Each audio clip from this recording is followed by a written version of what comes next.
friends, myself Deepika Soikia. আজি মোৰ প্ৰেজেন্টেশ্যনত মই উপস্থাপন কৰিব বিচৰা বিষয়টো হৈছে ইমোশনাল ডেভেলপমেন্ট ডিউৰিং এডোলেসেন্স অৰ্থাৎ কৈশোৰ কালৰ আৱেগিক বিকাশ।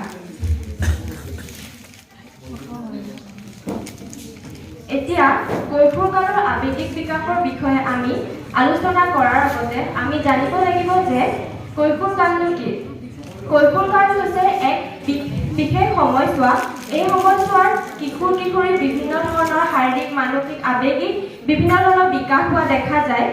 বাল্যকাল আৰু প্ৰাপ্তবয়স্ক কালৰ মাজৰ সময়ছোৱাকে কৈশোৰ কাল বুলি কোৱা হয়। এডোলেসেন্স শব্দটো ইংৰাজী প্ৰতিশব্দ লেটিন ভাষাৰ এডোলেসেন্সিয়াৰ পৰা আহিছে, যাৰ অৰ্থ to grow' up to maturity অৰ্থাৎ বয়সপ্ৰাপ্তি সময়লৈকে বিকাশ হোৱা। বিভিন্ন মনোবিজ্ঞানীৰ মতে 12 বা 13 বছৰৰ পৰা 18 বা 19 বছৰৰ সময়ছোৱাকে কৈশোৰ কাল বোলা হয়।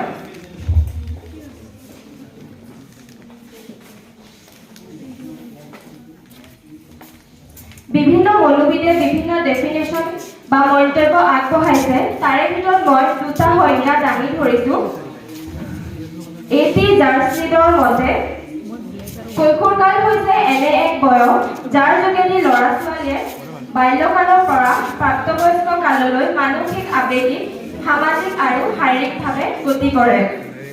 জিন পিয়াজেটৰ মতে কৈশোৰ কাল হৈছে সেই বয়স যেতিয়া ব্যক্তিয়ে প্ৰাপ্তবয়স্ক ব্যক্তিৰ সমাজৰ লগত সংগতি লাভ কৰে। এতিয়া আহিছো ডাইমেনশ্যন অফ ডেভেলপমেন্ট ডিউৰিং এডোলেসেন্স অৰ্থাৎ কৈশোৰ কালৰ বিকাশৰ বিভিন্ন দিশ পোৱা যায়। সেইসমূহৰ ভিতৰত physical development, mental development, emotional development, social development and intellectual development. এই বিকাশৰ দিশসমূহৰ ভিতৰত আজি মই আলোচনা কৰিব বিচৰা দিশটো হৈছে ইমোশনাল ডেভেলপমেন্ট।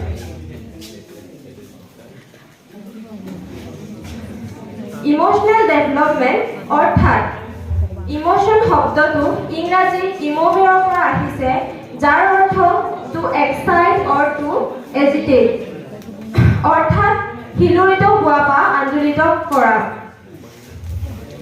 সৰলভাৱে আমি আৱেগ বুলিলে এজন ব্যক্তিৰ কেনেকৈ আৱেগ হৈছে সেইসমূহকে বুজা যায়।